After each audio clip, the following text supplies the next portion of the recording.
Pode começar? Boa noite a todos, sejam todos muito bem-vindos à apresentação do trabalho de conclusão de curso da acadêmica Gabriele Guimarães Rodrigues, que vai apresentar o trabalho Amigos Imaginários na Infância, Desenvolvimento e Experiências das Crianças. Minha cara Gabriele, a partir de agora, você tem 15 minutos para realizar a sua apresentação. Fique à vontade, por favor. Ok. Então, como o Claudio falou, meu tema é Amigos Imaginários na Infância, um pouco sobre o desenvolvimento e experiência das crianças. Pode passar.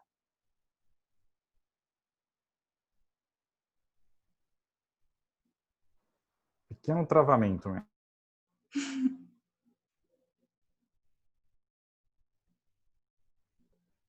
Bom, o amigo imaginário ele é uma fantasia criada através da imaginação da criança e geralmente ele ocorre entre os 2 e 6 anos de idade. Ele pode ser tanto um objeto, quanto um brinquedo, quanto um ente querido que a criança perdeu, ou até mesmo algum personagem de algum desenho que ela goste de assistir. De acordo com a literatura, um dos pontos mais importantes do imaginário infantil é o jogo simbólico, que é o jogo do faz de conta. E a criança ela precisa brincar desse faz de conta para que ela possa estabelecer uma relação consigo mesma, com o mundo e também se relacionar socialmente. E eu escolhi esse tema porque eu achei ele muito interessante e também porque ele nos permite ter maior contato com o imaginário infantil e também nos proporciona conhecimento sobre algo que é tão pouco explorado. Pode passar. Então, o objetivo do presente artigo é compreender a experiência da criança com um amigo imaginário por meio de uma revisão narrativa da literatura. Svensson ele foi um dos pioneiros desse assunto e ele define o amigo imaginário como um ser totalmente invisível que pode ser realidade para a criança, mas também há diversas definições teóricas que conceituam eles como facilitadores de compreensão da realidade, de modo que eles apoiam o desenvolvimento cognitivo, a descoberta de emoções, a vida social da criança e também eles facilitam o sentimento de amizade e de companhia. A brincadeira simbólica, ela permite que por meio da imaginação, a criança assuma diversos papéis. E além disso, a brincadeira também proporciona o desenvolvimento da linguagem, aspectos físicos, cognitivos e sociais, e também o desenvolvimento emocional da criança, porque através da brincadeira ela elabora novos sentimentos, novas emoções e também explora gradativamente a sua mente e a sua criatividade.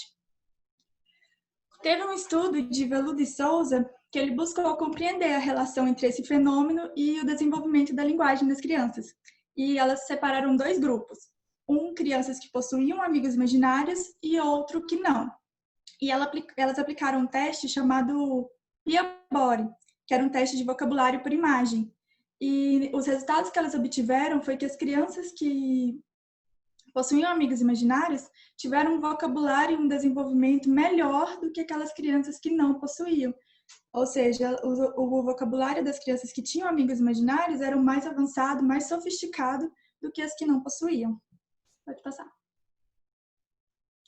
Embora tenha muitas pesquisas com visões negativas sobre o assunto, de que a criação dele possa ser uma confusão entre a realidade e a fantasia, acredite-se que não, que é uma evidência de que a criança sabe sim separar o que é real do que não é, porque o amigo ele pode ser uma resposta de um enfrentamento de algum trauma sofrido. Por exemplo, se a criança sofreu um abuso, ou se ela sofreu uma violência, ou até mesmo se os pais estão se separando, se ela mudou de escola e ela não consegue lidar com isso, pode fazer com que surja o amigo. E também tem a teoria de que as crianças criam eles por se sentirem sozinhas e solitárias. E geralmente tem muitas pesquisas que dizem que a maioria das crianças que possuem amigos imaginários são filhos únicos. Então eles se sentem mais sozinhos porque eles não têm com quem brincar, com quem se divertir, com quem conversar. E um estudo de Major, ele mostrou que apesar dos amigos imaginários serem imaginados pelas crianças, eles têm suas próprias características e seu próprio temperamento. E isso também pode fazer com que a criança entre em contato com novos aspectos da personalidade. Por exemplo, se ela for uma criança meiga, tranquila, mais calma, e o seu amigo for mais agressivo, tiver um temperamento mais forte, em alguma determinada situação da sua vida, ela pode entrar em contato com esse temperamento mais forte do amigo, ela pode expressar esse sentimento que ele expressa para ela. E possuir um amigo imaginário também pode ajudar a criança em algumas situações, como aplicar com seus amigos reais aquelas negociações e as brincadeiras que ela faz com o amigo imaginário. E isso também pode ajudar no aperfeiçoamento das suas habilidades sociais. Pode passar. Esse estudo de Harter e Chão, ele mostrou que, geralmente, os meninos, eles imaginam seus amigos superiores a eles, enquanto as meninas imaginam eles inferiores. Por exemplo, os meninos sempre pensam nos amigos deles como fortes, corajosos, destemidos, super-heróis, e enquanto as meninas, ela mantém sempre aquela relação mais de cuidado, de carinho, de amparo, de ensinar as coisas, de ajudar quando fosse preciso e etc. E as semelhanças entre a criança e o amigo pode desenvolver uma conexão entre eles. E essa conexão faz com que a criança pense que eles os entendem.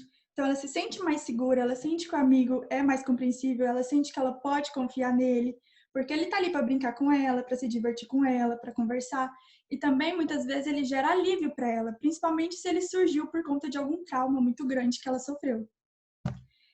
E chega um determinado momento da vida da criança que o amigo vai embora, né? Porque ele é uma fase, ele não dura para sempre. E ele vai embora por volta dos 7, 8 anos de idade da criança, que é quando ela já se desenvolveu melhor, quando ela já aprendeu, ou pelo menos arrumou uma forma de conseguir lidar com aquilo que fez com que o amigo surgisse. E quando perguntam para ela para onde foi o amigo, o que aconteceu, ela pode falar que ele morreu, ou que ele foi dar um passeio, ou que ele foi embora e não vai mais voltar. Pode passar. E para concluir, os resultados do estudo, revisados neste artigo, evidenciaram que o amigo imaginário é fruto da imaginação infantil e pode estar presente em diversas ocasiões e contextos. Além disso, mostraram o impacto da criação do amigo imaginário em funções cognitivas da criança, mas em outros aspectos do desenvolvimento infantil há poucos estudos, principalmente no contexto brasileiro. Então também a gente pode ver que ele não é nenhum sinal de alerta, né? Que muito pelo contrário, ele muitas vezes auxilia no desenvolvimento da criança e também ajuda ela. E com base na literatura encontrada, há raros artigos que mencionam o lado emocional da criança, como ela se sente com o amigo ou como ela ficaria quando seu amigo for embora. E diante disso, recomenda-se a realização de novos estudos empíricos que visem compreender a experiência da criança com o amigo imaginário em outros aspectos de seu desenvolvimento. Pode passar. As referências. E obrigada. É isso.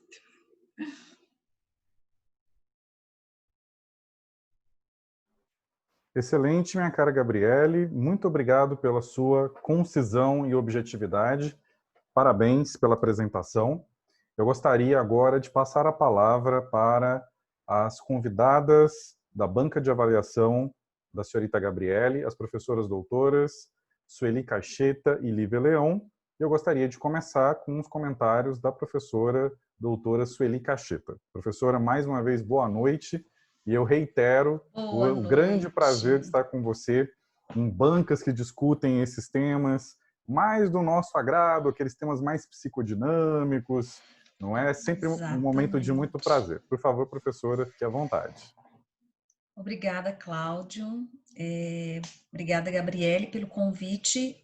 Esse trabalho também eu acho que eu avaliei no projeto, né? Que foi orientada pela Lívia, não foi isso, Lívia? Assim, é um tema muito, muito gostoso de estudar dentro do desenvolvimento infantil, né? Muito pouco considerado, na verdade, nos processos de desenvolvimento, mas que tem uma função extremamente importante para a criança lidar com algumas de suas angústias, né? Eu acho muito legal a gente discutir esses temas que fogem ao padrão do desenvolvimento físico e do desenvolvimento cognitivo, né? Mas que dá conta de uma questão emocional que nem sempre está colocada ou está dada, enfim, né? E que se tem pouca compreensão. Não raras vezes a gente recebe pais muito angustiados no consultório, né? Imaginando que o filho tá desorganizado, que o filho está doente, né? Que ele tem algum problema, será que ele é esquizofrênico, será que ele vê espíritos, enfim. Semana passada, e assim, pessoas muito instruídas, aliás, né?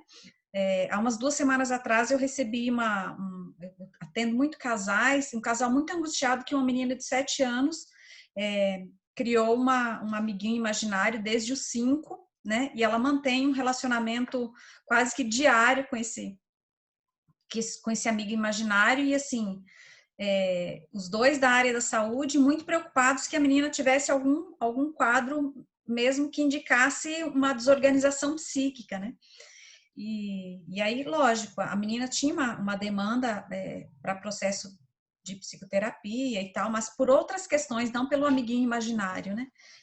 Eles saíram tão aliviados quando eu disse que, na verdade, isso não só era normal, como era muito bom e era muito saudável para o desenvolvimento da criança, inclusive para essa coisa da criatividade, né?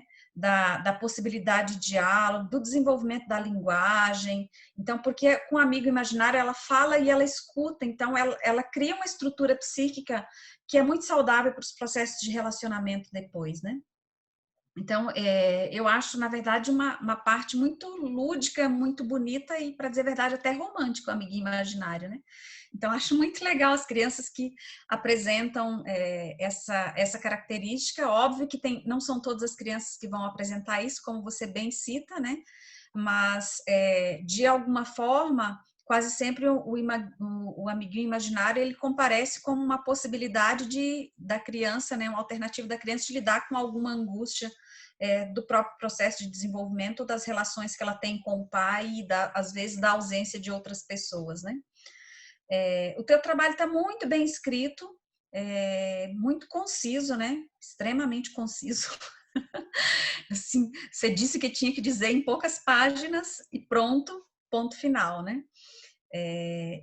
Na verdade, são temas que a gente tem muita dificuldade de encontrar produções que faça a gente ter uma leitura tranquila disso, que não veja por uma perspectiva do negativo, né? Ou seja, que seja uma coisa ruim.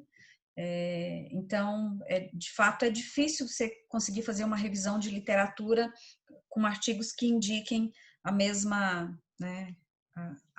Enfim, o mesmo linha de raciocínio que você quer produzir seu trabalho, né? Mas, assim, te parabenizo pela sua disposição de investigar nessa área. De fato, seria muito interessante conseguir fazer só que isso não é um estudo que a gente faça breve, né? É um estudo longo, que talvez num período de construção de trabalho de conclusão de curso não seja possível, mas é muito interessante pensar uma perspectiva de pesquisa, de pesquisa de campo mesmo, relacionada a essa coisa do amigo imaginário, porque ela pode fazer uma oferta, inclusive, de subsídios para escolas de educação infantil, né? Que é extremamente interessante e é um campo de atuação bacana para o psicólogo, e sobretudo o psicólogo que trabalha com criança, que é sempre também um grande desafio, porque com criança você tem que entrar na imaginação dele. A Lívia aí que trabalha com criança, né, terapeuta infantil, sabe quanto que é desafiador trabalhar com criança, né, porque é difícil você separar o que é real do que é imaginário, e às vezes não é possível, porque nem a criança sabe o que é real e o que é imaginário. Então, é uma fantasia sempre, e a gente precisa conhecer isso até para entender, né, e ajudar a criança a se relacionar com isso. A criança está mentindo. Não, ela não está mentindo. Mentir é uma coisa, fantasiar é outra, né? E para a criança, fantasia e realidade, ela tem um limiar aí de, né, uma linha muito tênue que separa uma coisa da outra, e tudo isso compõe o desenvolvimento da criança, né? Então, senti falta de alguns autores que eu achei que compareceria no teu trabalho. Uma deles é Melanie Klein, né? Senti falta mesmo, achei que em algum momento ela ia aparecer aí, porque ela vai falar do amigo imaginário e depois ela parte para aquilo que ela chama de objeto transacional, que é muito bacana de fazer uma ligação desses dois temas, né? Mas, enfim, né? Eu acho que você também priorizou autores mais atuais, embora você cite lá o primeiro autor que vai falar disso, que vai pesquisar isso, né? Mas, enfim, senti falta um pouco da perspectiva de desenvolvimento que a Melanie Klein apresenta aí, mas, enfim, também não prejudica em nada o seu trabalho, né? Tá muito bem escrito o seu trabalho, só lá no segundo parágrafo da conclusão, você cometeu uma gafe lá, que depois eu vou pedir para você dar uma olhada, né? Que não diminui em nada o seu trabalho, mas só para corrigir, para ficar bonitinho, porque é aquela coisa assim, a gente lê 1 milhão de vezes e não vê um erro que está ali na cara da gente, né? às vezes duas palavras iguais, muito próximas uma da outra, enfim, e alguma coisa de vício de linguagem mesmo, que não é necessariamente correto, né, de uma linguagem muito coloquial. Então, lá no segundo parágrafo da sua conclusão, você dá uma olhadinha na primeira linha e depois, não sei se tem que entregar esse trabalho em algum lugar, se você pensa em publicar, mas de qualquer forma, faça uma correçãozinha lá para ficar mais interessante, né? E uma coisa que eu não me detive muito na hora que eu li seu trabalho, mas que eu achei muito legal quando você falou na sua apresentação, que aliás foi brilhante, segura, né? É essa diferença entre os amigos imaginários das meninas e dos meninos, né? Na hora que eu li não me chamou muita atenção, mas de fato essa é uma característica que comparece, a gente que convive com criança, né? O amigo imaginário da menina quase sempre é um filho, né? Para a gente ver o atravessamento da cultura, como a cultura, a gente está atravessado por isso de uma forma tão forte, né? E o amigo imaginário do menino é o super-herói, né?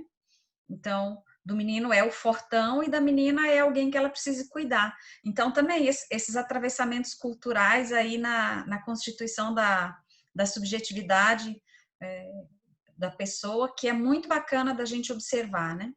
Eu acho sempre que as teorias psicodinâmicas, de modo geral, ela dá uma possibilidade de uma compreensão do sujeito que é muito bacana, né?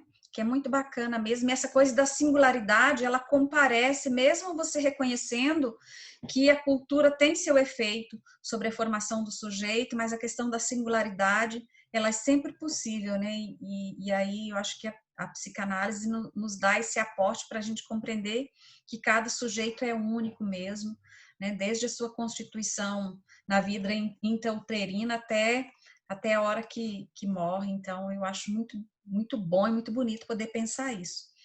Parabéns, Cláudio, pela orientação, parabéns, Lívia, pela orientação, porque esse trabalho é seu também, né? E parabéns, Gabriele, por se apropriar tão bem desse objeto, tá? Obrigada. Muito obrigado, professora Sueli, pelas suas considerações. Só lamento profundamente não ter podido acompanhar a Gabriele, não só a Gabriele, como eu havia comentado na apresentação da Samara, não é? As demais colegas que foram inicialmente orientadas pelas nossas colegas que tiveram de deixar o nosso convívio em função da limitação de recursos humanos que a universidade adotou por conta, enfim, dentro de outras questões associadas à pandemia. O trabalho da Gabriela é extremamente interessante. A professora Sueli levantou toda uma série de questões que poderiam ter sido melhor abordadas. Eu, particularmente, Sueli, embora considere a relevância dos aspectos culturais, naquela diferença dos meninos e meninas, como eu tenho aquele meu grande interesse ali pelas questões da psicologia analítica, quando eu li, já me veio à mente algumas questões interessantes, aspectos de simbologia arcaica, algumas questões até arquetípicas, que daria só nisso daí um capítulo de discussão. Daria cultura, mesmo. aspectos arquetípicos, isso tirando os aspectos lá da sociobiologia, ou seja, só esse trechinho, Gabriele, já dava um trabalho em si, né? Com relação à questão da Melanie Klein, né, que a professora Sueli citou, isso aí foi culpa minha, Sueli. Basicamente porque eu reuni os meninos e eu disse, gente, o negócio é o seguinte, eu quero um trabalho de 10 páginas, ponto final, acabou. Quem fizer 11, tá errado. Vocês não têm tempo, vocês têm que correr com isso, vamos em frente. Então, eu acabei dando uma diretriz muito de correria, digamos assim, né? Em função justamente dessa sobrecarga. E isso, inclusive, é um alerta, né? Eu considero que a orientação de um trabalho requer muito cuidado. E a forma como o semestre transcorreu, com muito atropelo, com muitos orientandos, isso faz com que ideias que devessem ser discutidas, por exemplo, um clássico, como é o trabalho da Melanie Klein sobre essa questão, e até eu iria a mais, né? A gente poderia até citar uma certa controvérsia ali com alguma coisa que a Anna Freud escreveu, seria belíssimo, a gente teria ali, mas enfim, não houve essa possibilidade. Os méritos da orientação são da professora Lívia, não é? Desde o princípio, a única coisa útil que eu fiz foi, e que talvez tenha sido um demérito, foi dar esse sentido de concisão e objetividade, que eu fiquei muito contente de observar que a Gabriele seguiu. Mas, Gabriele, siga isso só nesse semestre, viu? No resto da sua vida, faça as coisas com profundidade. Nós fizemos isso de uma maneira emergencial, como tudo neste ano, né? Então, eu agradeço profundamente, Sueli, mais uma vez, a quantidade de ideias interessantes, coisas que eu não vejo serem discutidas com tanta frequência na academia, de forma geral, e na nossa faculdade em especial, né? Autores clássicos que precisam ser redescobertos, como você citou, né? A Melanie Klein, tem outros autores. Recentemente, estava conversando com o professor Lene sobre o Zonde, nós estávamos falando também sobre a necessidade de resgatar o Viktor Frankl, de trazer esse pessoal que trouxe questões... A própria Anna Freud, né? Quer dizer, tem muita questão interessante da psicologia infantil que Anna Freud descreveu e tudo mais, e que nós não temos oportunidade, muitas vezes, de discutir de maneira mais ampla, né? E fica aí uma ideia para o semestre que vem, né, Sueli? A gente, de repente, organizar alguma coisa para falar desse pessoal, né? Enfim, ideias. Porque o ensino à distância, quando eu estava conversando com a professora Lívia na apresentação da Samara, ele me despertou para muitas possibilidades. A possibilidade de nos adaptarmos a esse recurso, que nos permite, inclusive, a realização de eventos de uma maneira muito mais prática, rápida do que anteriormente. Então, eu vejo que muitas pessoas se concentraram nos aspectos negativos do ensino à distância, mas não estão observando grandes potencialidades. A possibilidade de estar em contato com colegas de outras instituições, que se não fosse pelo ensino à distância, nós não teríamos oportunidade de estar em contato com eles, em função das distâncias, das atividades de trabalho, enfim. Então, professora Sueli, mais uma vez, muito obrigado pelas considerações fascinantes. Mais uma vez, um grande prazer estar com você, viu, Sueli? Aquele nosso papo psicodinâmico das bancas, né? A gente raramente se encontra, e agora menos ainda, né? E a gente se encontrava muito nas bancas de final de semestre. Exatamente. E o único Nas ponto conversas de corredor por negativo... causa disso. Exatamente, era aquele intervalinho de uma apresentação para Exato. outra, ou às vezes antecedendo a apresentação. A gente trocava lá umas figurinhas do meu ponto de vista mais junguiano, tal, a Sueli com os aspectos mais psicanalíticos clássicos e tudo mais. E a gente trocando aquelas ideias, falando um pouquinho de Adler de vez em quando, né, que é uma figura Isso, exatamente. que eu gosto sempre de trazer também, né? Então, muito obrigado, Sueli. Foi um prazer estar com você. Obrigada, Cláudia. É uma daquelas questões que eu gosto muito do nosso trabalho. Nos permite estar em contato com pessoas que nos iluminam em termos de ideias, de debates. Eu acho que a academia é isso. E o pessoal tem que se adaptar às novas circunstâncias. A academia, ela pode se revitalizar utilizando esses meios tecnológicos. Então, não vamos ficar discutindo, né, igual eu vejo muitos colegas eventualmente discutindo, o EAD, a distância. Não, vamos focar nas potencialidades e nessas possibilidades. Então, professora, muito obrigado mais uma vez. Eu gostaria agora de passar a palavra para a professora Lívia, para suas considerações e eventuais questões à acadêmica Gabriele Rodrigues. Professora, mais uma vez um prazer estar com você. Prazer é meu de estar compartilhando essa discussão com vocês, assim.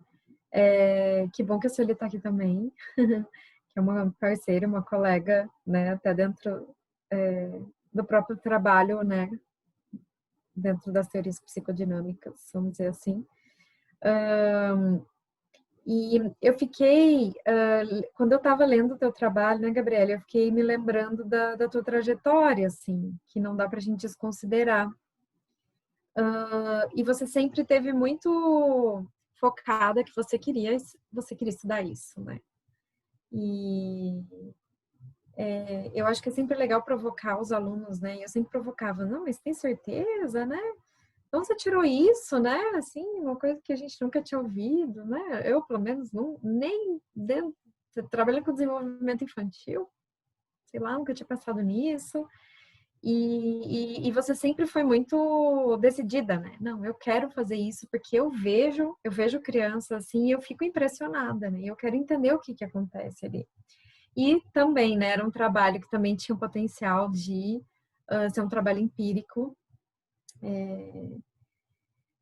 por muito pouco, né? Porque você já tinha um projeto prontinho, assim, para comitê de ética, enfim. Ai, já nem me lembro se a gente chegou a submeter, mas eu acho que não, né? Acho que faltaram Não, algumas a opiniões. gente só montou, mas quando ia submeter, aí veio a pandemia, aí não deu Foi, certo. mas foi muito quase, né? Quase. Mas enfim, é um trabalho que também, né? Não deve morrer aí, né? Eu acho que esse é só um começo. Ficaria um trabalho muito lindo, porque enquanto você apresentava, eu já comecei a viajar aqui, o que você podia fazer para entender um pouquinho desse funcionamento psicodinâmico dessas crianças com amigo imaginário. Já fico pensando em instrumento, ai meu Deus. Quando a gente gosta de pesquisa, a gente fica sonhando, né? Enfim, quando acabar a pandemia, para que isso seja uma realidade, assim. E fiquei pensando em algumas outras coisas, assim, né? E que legal a Sueli poder pensar na Melanie Klein, né? Realmente também não pensei na época. Mas dá sempre para depois incluir, né? Fazer talvez uma revisão Melanie Klein, trazer alguém talvez tipo a Arminda Berasturi, que também, né, foi uma psicanalista argentina que também era kleiniana, mas enfim, né, ela deu uma modernizada assim na teoria da Melanie Klein, também traz as suas contribuições. Eu acho que seria realmente super legal assim ter um capítulo sobre isso. Mas enfim, né, para um outro momento. Talvez para um mestrado fica muito legal assim. E que é importante poder pensar nos amigos imaginários como mais uma faceta da brincadeira, né? E bom, podendo pensar que a brincadeira é a linguagem da criança, né? Então, as crianças brincam, ponto, né? As crianças brincam, é isso que as crianças fazem.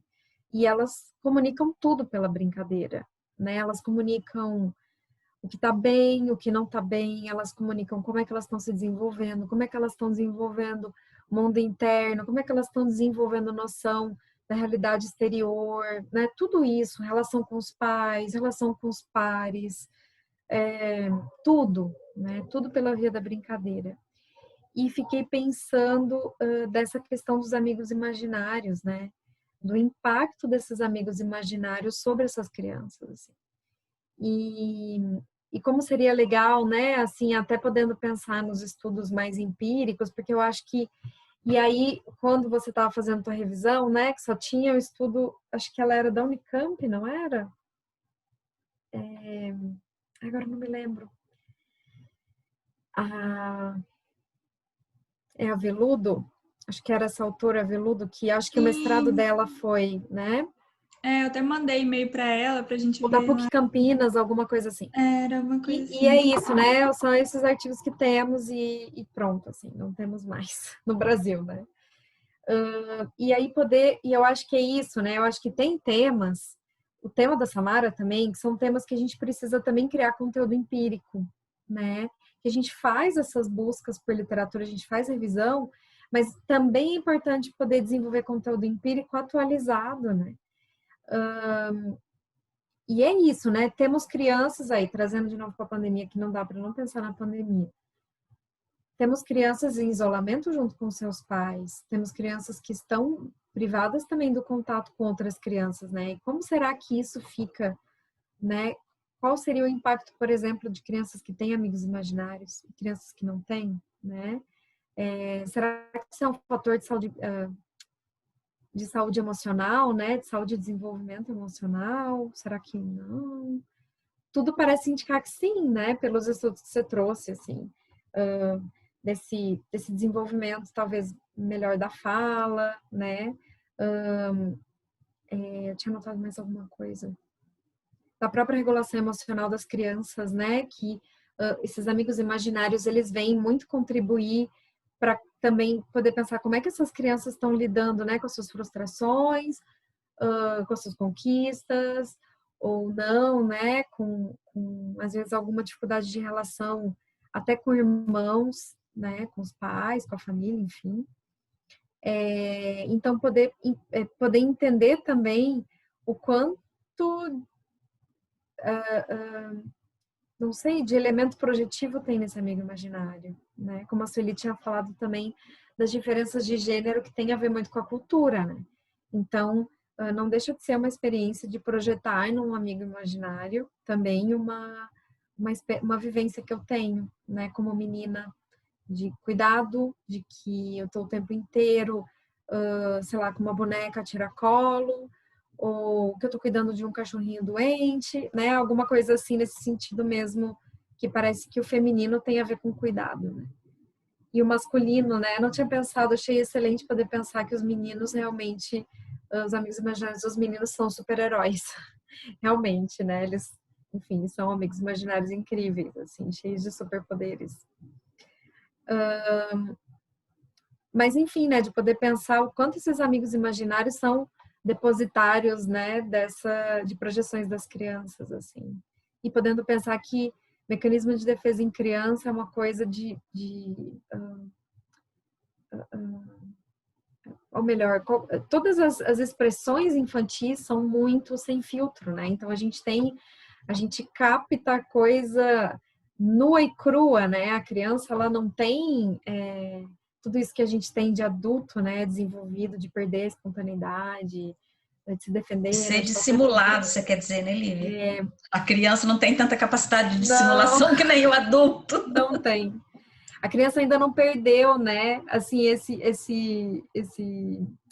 núcleo de quem ela é de verdade, o que ela pensa, né? Então, a gente perde, né? A gente vai perdendo, assim. Eu gosto sempre de pensar que o adulto tanto perde que o adulto... Vocês já viram uma criança dançando e um adulto dançando, né? O adulto é duro para dançar, né? O adulto tem medo de errar. O adulto, às vezes, ele pisa no pé, né? E a criança, não, né? Ela vai dançar como se não tivesse amanhã, ela não tá, né? Enfim, ela é espontânea, a gente já não é tão mais espontâneos. Mas, enfim, né? Podendo pensar, assim, o quanto esses amigos imaginários, como eu falei, são praticamente um espelhamento, né? Do que essas crianças estão vivendo em termos emocionais, assim. E concordo, né, com a questão de que os amigos imaginários vão trazer, talvez, elementos muito mais desse mundo emocional das crianças, né? É claro que a gente vai precisar entender também um pouquinho do desenvolvimento cognitivo, né, enfim, etc. Mas a capacidade de poder fantasiar, trazendo muito mais elementos do mundo emocional, eu acho que é uma riqueza, né? E eu acho que talvez é uma coisa que a gente não olhe tanto. E é isso, talvez por não olhar tanto, se pense que amigo imaginário, a criança tá louca, né? A criança não tá bem, a criança tá, enfim, precisando de atenção psicológica, e não necessariamente, né? Nem sempre. Eu fiquei pensando também, me chamou a atenção de um estudo que você citou, do Boudin e Prat, não sei como é que fala, de 2002, sobre as crianças com amigos imaginários terem se apresentado mais ansiosas do que as crianças sem amigos imaginários, né? E fiquei pensando, bom, o que vem antes, né? O amigo imaginário para criança ansiosa?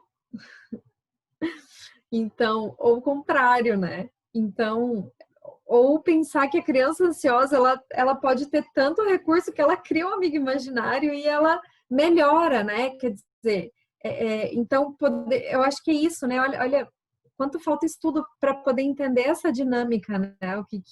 Como que é isso, né? O amigo imaginário ajuda a diminuir a ansiedade? Ou o amigo, né? Enfim, o amigo imaginário causa ansiedade, né? Porque pode ser também que o contrário também possa acontecer, enfim, não sei, né? Mas fiquei pensando assim, né, nesse sentido. Daí podendo pensar a função dos amigos imaginários. Pode falar. Esse estudo aí, ele até fala que não podia ser considerado, tipo, que necessariamente o amigo imaginário é a causa da ansiedade, porque eles não tinham os instrumentos necessários para identificar realmente a ansiedade. Eles usaram só alguns testes que podiam fazer parte, mas eles não tinham aqueles instrumentos para realmente indicar que o amigo imaginário seria a causa da ansiedade ou que a ansiedade seria a causa do amigo imaginário. Eles não tinham instrumentos suficientes para poder identificar isso. Eu acho que essa é uma questão importante, porque muitos estudos, eles ficam pensando na ansiedade como diagnóstico e não como sintoma.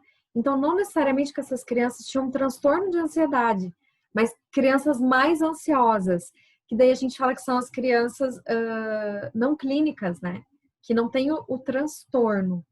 Mas, podendo pensar nessa lógica mais psicanalítica, podendo pensar a importância de que os sintomas em si merecem atenção, né? Porque não necessariamente precisa ter um distúrbio ou um transtorno para que isso seja preocupante, né? Mas se eu tenho um sintoma que às vezes está exacerbado, se a gente pensa na ansiedade na criança como um sintoma que está, enfim, minimamente exacerbado, né?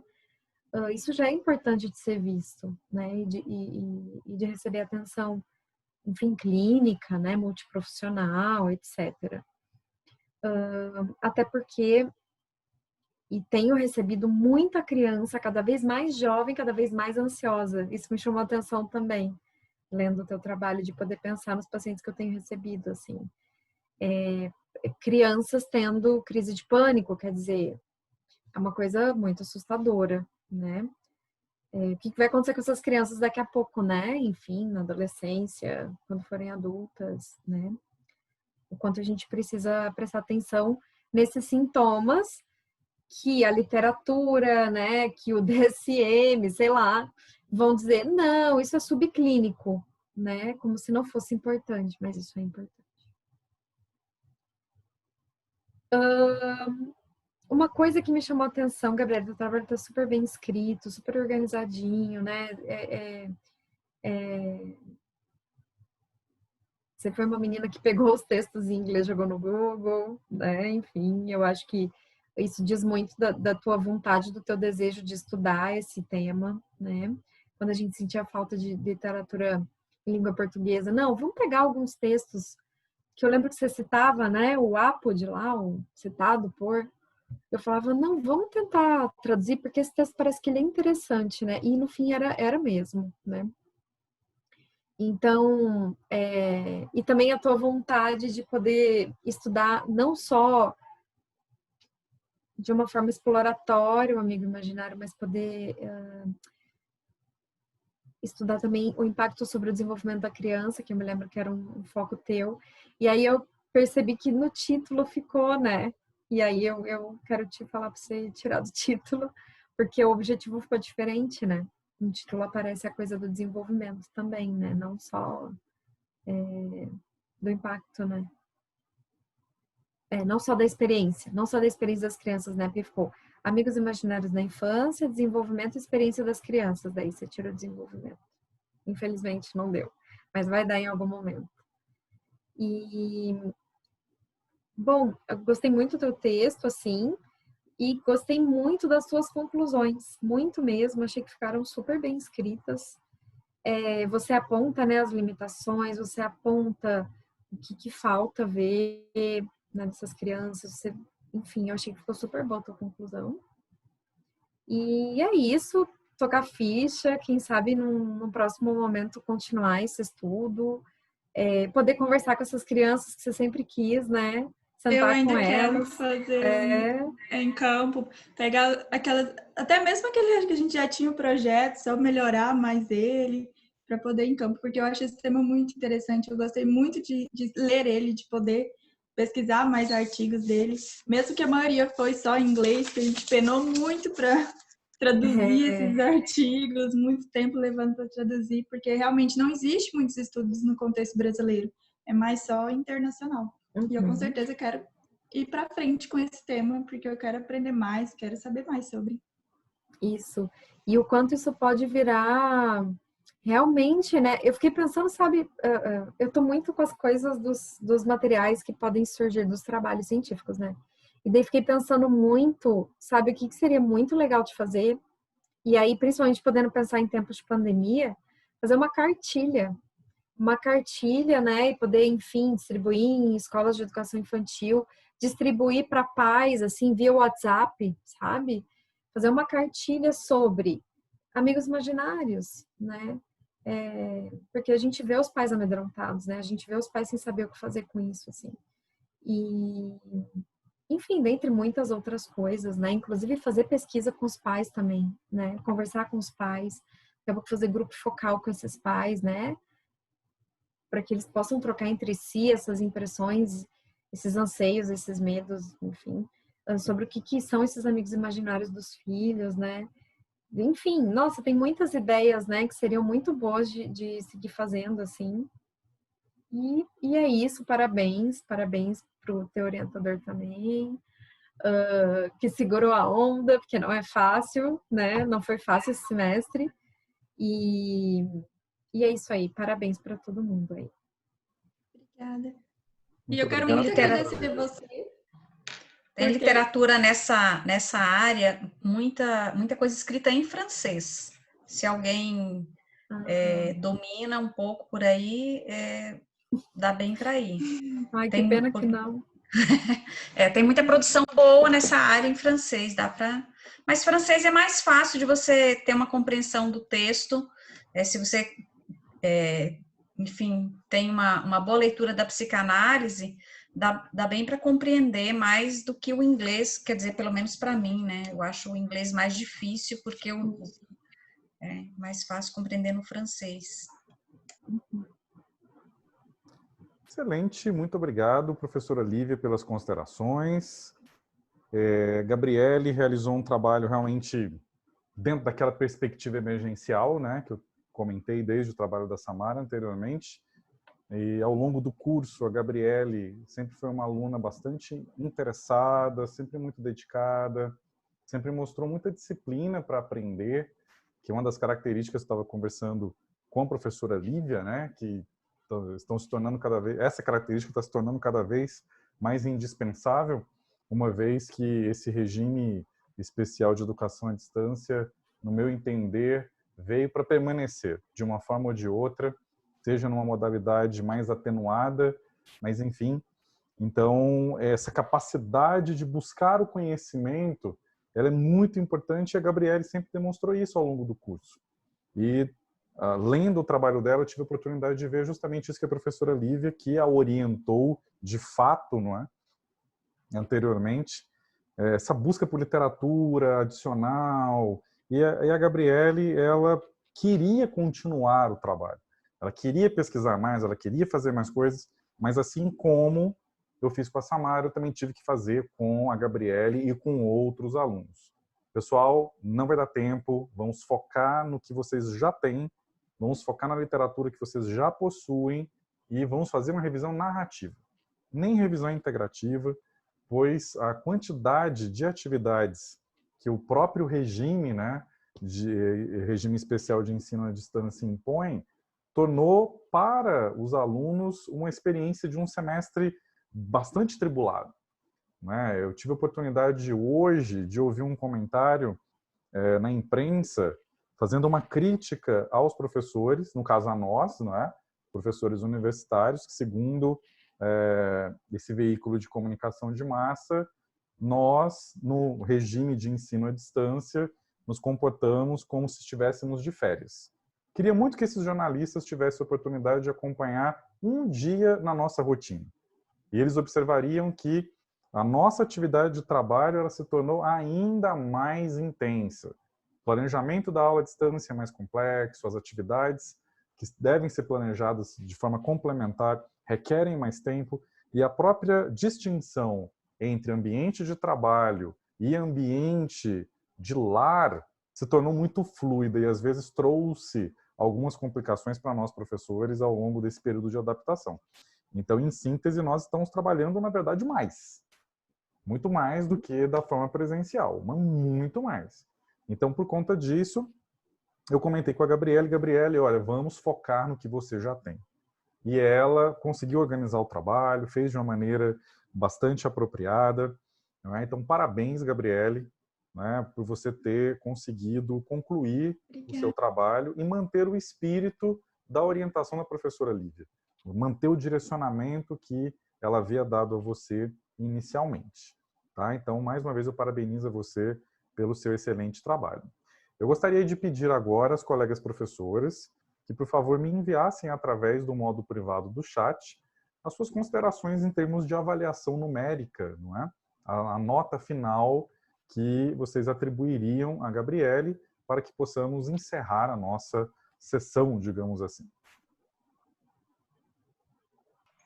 Retomando, para encerrar a sessão de apresentação da acadêmica Gabriele Rodrigues, eu aproveito inicialmente para agradecer a presença das professoras doutoras Sueli Cacheta e Lívia Leão. Reitero o prazer imenso de ter vocês comigo, discutindo um tema tão fascinante, que foi apresentado pela senhorita Gabriele, e o resultado final da banca é que o seu trabalho foi aprovado com nota final máxima, nota final 10. Parabéns, minha cara. Você não precisa se preocupar com o procedimento da ficha de avaliação, porque você iria enviar para mim. Então, eu mesmo vou me ocupar disso. No entanto, eu peço que você providencie as atas de apresentação, preencha direitinho, coloque todos os dados, porque é um documento comprovatório que as professoras participaram da banca e isso é muito importante para a documentação do professor. Tá? Então, por favor, providencie posteriormente e envie para as professoras terem essa documentação em mãos. Tá bom, minha cara? Então, eu agradeço a audiência, né, a todos vocês que estiveram acompanhando o trabalho da colega. E, a partir de agora, desejo a todos vocês uma excelente noite, que vocês possam, no caso das acadêmicas, relaxar, descansar, aproveitar da melhor maneira possível. E as minhas colegas professoras, eu desejo, se possível, algumas horas de sono, para que a gente possa retomar amanhã e, quem sabe, terminar o semestre, né, gente? Vamos lá. Vamos. Um abraço para todos. Obrigada. Eu quero Muito bom ver agradecer a você. presença de vocês, por ter aceitado participar da minha banca. A Lívia, principalmente, por ter sido minha ex-orientadora, mas não deixou de ser orientadora, que me ajudou muito, muito, muito, que abraçou meu tema, mesmo que não fosse assim bem da área dela. Ao Cláudio, por ter aceitado, né, pegar o meu tema, por ter me ajudado a concluir o trabalho. E a Sueli, por ter aceitado participar da minha banca. Muito obrigada. E a todo mundo que está aí assistindo também, meus amigos lindos. Excelente. Boa noite a todos. Felicidades.